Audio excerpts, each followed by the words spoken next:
नमस्कार दोस्तों, आप सभी लोग का स्वागत है यूपी बिहार न्यूज़ में। जैसा कि आप लोग देख रहे हैं, पवन सिंह और नेहा कक्कड़ के बीच ताबड़तोड़ एक गाना चला था, जो कि नेहा सिंह ने खुद गाकर बिहार में पूरा तहलका मचा दिया था इन्होंने।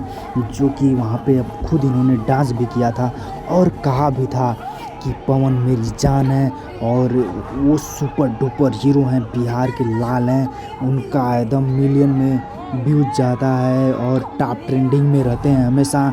ये खबर सुन के सभी लोग पगला गए थे। बिल्कुल बॉलीवुड की बताएं कि पूरे भोजपुरी वुड में पूरा सभी लोग हताश हो गए थे कि ये क्या हो गया है, नेहा कक्कड़ ये क्या बोल रही हैं। जैसा कि मैं आपको बता दूं तो बिहार में पूरा जलवा है और देखते रहिए हमारे सभी दर्शकों, और आप लोग हमारे चैनल को सब्सक्राइब करें और लास्ट तक देखते रहें क्या ताबड़तोड़ बिहार के लोगों में वहाँ पे डांस हो रहा है। ज़बरदस्त, कितना झकास।